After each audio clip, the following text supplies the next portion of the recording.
Já aviso de uma vez, eu não vou ensinar a desenhar árvore.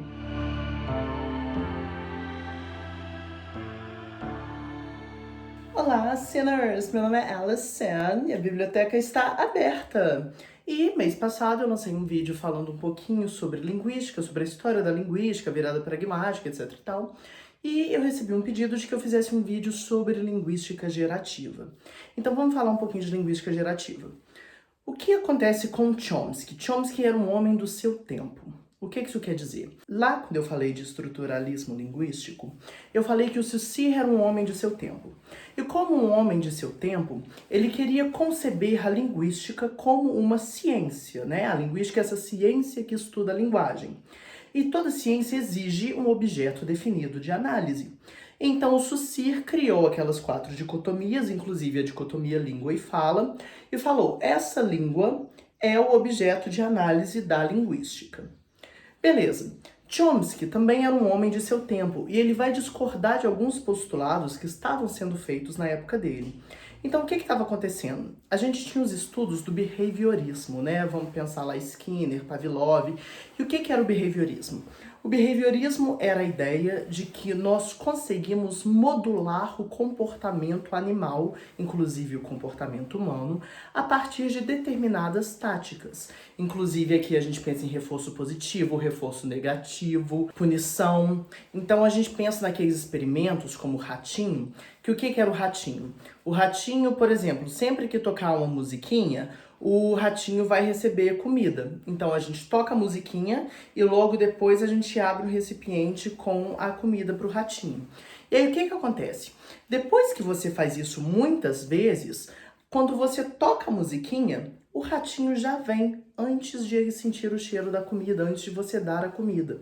Porque ele está acostumado que aquele estímulo, o som da música, vai gerar um outro estímulo, né? Um outro acontecimento, vai gerar a chegada da comida.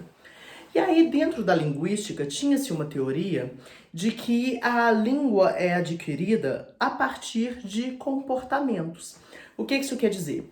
Que nós falamos, então nós vamos sempre construindo sentenças e dependendo do costume com essas construções, da sua vivência com aquela determinada língua, você vai adquirir um comportamento linguístico e vai se tornar fluente naquela língua. E o que o Chomsky vai chegar e fazer é falar, gente, isso aí não rola não, não é bem assim que a gente aprende língua, né? Que a gente adquire língua. Lembrando que a diferença entre adquirir e aprender uma língua é que o adquirir é um método natural, né? A aprendizagem, a gente fala de escola e tudo, beleza, mas volta. Então o Chomsky vai falar, pensa comigo, a língua é uma coisa assim que não tem fim. A gente consegue construir um número infinito de sentenças na nossa língua. Se ela fosse um comportamento e a gente adquirisse língua por repetição, haveria um fim, porque a gente não conseguiria criar todas essas infinidades de sentenças. Então Chomsky vai virar e falar, olha, um dos princípios da língua é o princípio da recursividade linguística. O que isso quer dizer?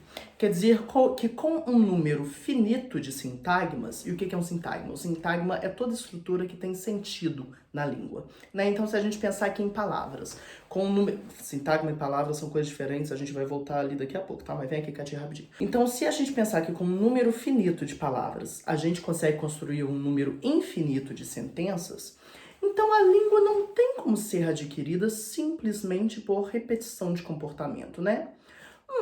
Então como será que a gente vai adquirir língua?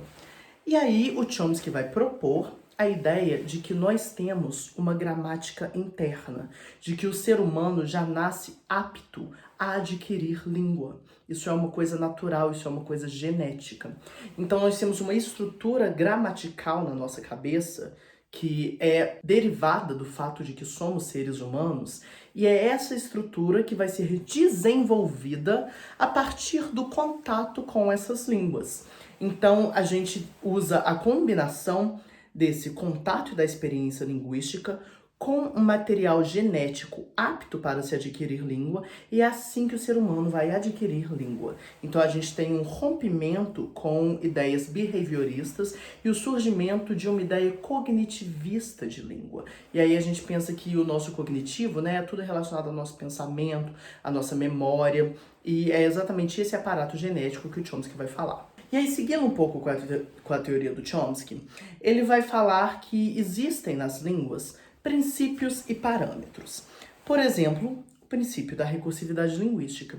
O princípio é uma coisa que vai ser verdadeira para qualquer língua na face da Terra.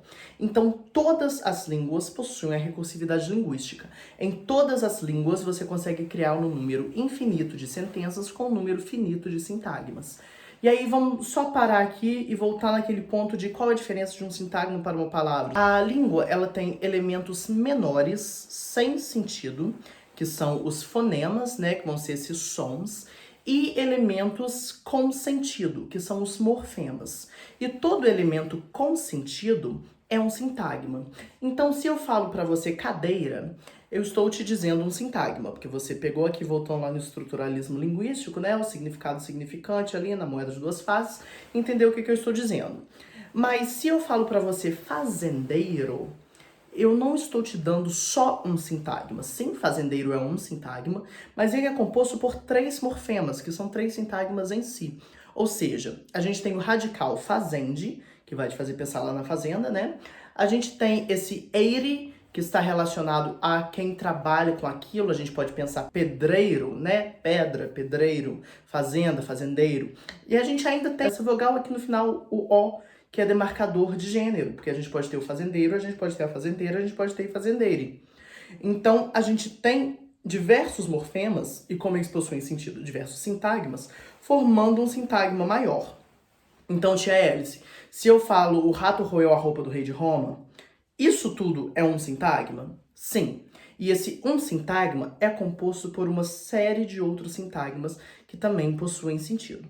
Beleza? Diferença aí, sintagma, morfema, fonema. E os fonemas são esses sons. A, l, r, m, n, tudo isso são fonemas. Eles não possuem sentido, mas a gente os usa para criar os morfemas. Beleza, então volta. Princípios e parâmetros. A gente tem, ao lado dos princípios, o que o Chomsky vai chamar de parâmetros. O que é parâmetro? O parâmetro é aquilo que pode ser positivo ou negativo. Então vamos pensar. Ele vai dar como exemplo o parâmetro do sujeito sintático nulo. O que isso quer dizer? Algumas línguas admitem um sujeito sintático nulo, como o português e o espanhol, e algumas línguas não admitem o sujeito sintático nulo, como o francês e o inglês. Vamos dar um exemplo para fazer sentido. Se eu falo choveu. Choveu, a gente está acostumado a falar que isso é o quê? Uma oração sem sujeito. Se a gente vai falar em espanhol, llovió, e isso também não tem sujeito sintático. Se a gente vai falar em inglês ou em francês, a gente vai falar it rained, il pleut, il a plu. Então, a gente tem esse sujeito it, il, marcado. Por mais que a gente não tenha essa noção específica de quem é esse sujeito semântico, eu vou voltar aqui daqui a pouco, a gente precisa que esse sujeito sintático seja marcado, porque a língua tem parâmetro de sujeito sintático nulo negativo, ou seja, não admite esse parâmetro. Agora eu falei da diferença entre sujeito sintático e sujeito semântico. Por quê? Porque um outro princípio do Chomsky é a ideia de que um dos princípios das línguas é a impossibilidade do sujeito semântico nulo. O que isso quer dizer?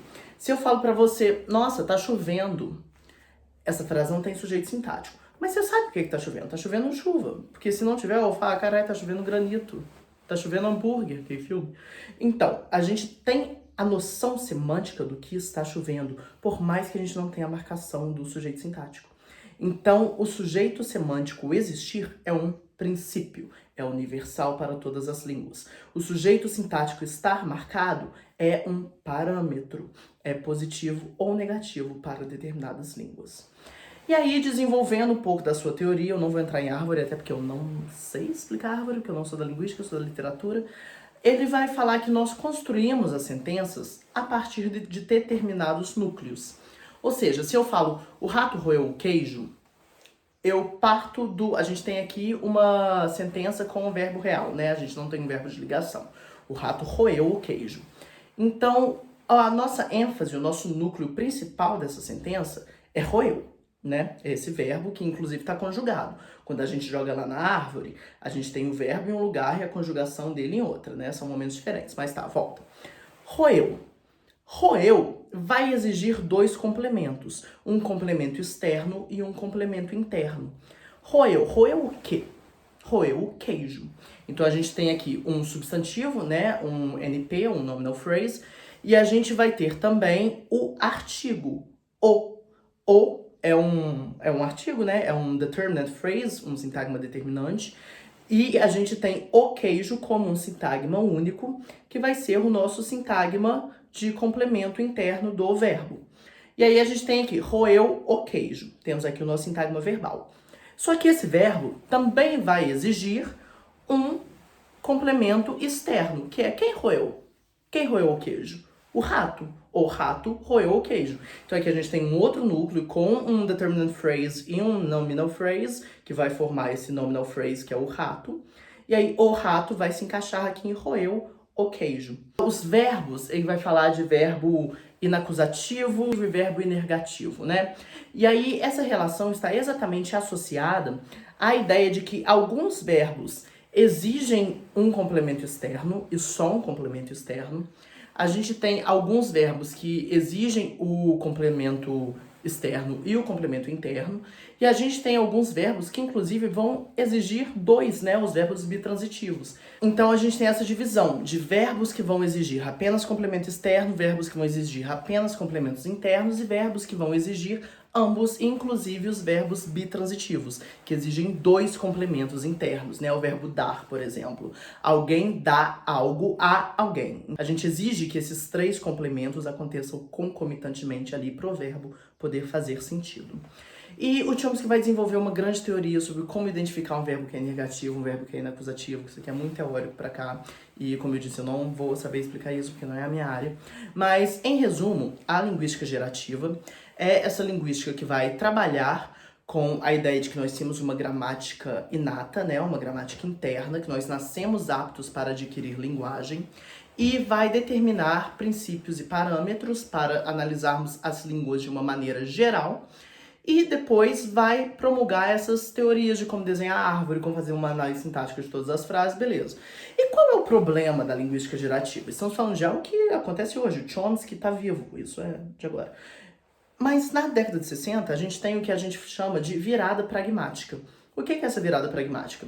Essa virada pragmática é quando a gente vai começar a olhar para o Saussure, para o estruturalismo, para o Chomsky e falar: legal, esse objeto aí que você estuda, ele só não existe, né? Porque você está falando de uma língua que está aqui na cabeça, mas enquanto você não falar, apesar de que o Chomsky já tinha dado a ideia de que existe uma diferença entre o quanto você conhece a língua e o quanto você consegue manifestá-la, mas volta. Se você não consegue falar, se você não tem essa língua em uso, então o que você está estudando? A língua do estruturalismo linguístico ela nem existe. Que objeto é esse? Você criou um objeto para montar uma ciência. E aí o Chomsky tem uma frase que ele fala: nós conseguimos criar sentenças sintagmaticamente com sentido, coerentes. Mas a gente também consegue criar sentenças que não possuem nenhum sentido semântico, embora sintaticamente façam sentido. Ideias verdes incolores dormem furiosamente. E ele vai falar: olha como essa sentença está correta de um ponto de vista sintático, mas ela nunca vai ter sentido semântico. E a virada pragmática vai falar: não? Pois olhe bem. E aí a gente tem vários reusos dessa sentença do Chomsky com diversos sentidos, inclusive num poema de Haroldo de Campos, aqui no Brasil. E o que isso determina? A ideia de que o sentido é feito em uso, que a língua acontece no aqui e no agora, que a gente precisa que a língua esteja sendo utilizada para que a gente possa analisar qualquer coisa. Então a gente já tem um rompimento aí com algumas ideias do Chomsky e da linguística gerativa. Então essa foi uma introdução à linguística gerativa, vejo os outros vídeos de linguística que tem aqui no canal, tá tudo aqui no canal, e aí eu vejo vocês semana que vem, que aí a gente não vai falar de linguística mais não, tá? Que aí já acabou o conhecimento da tia.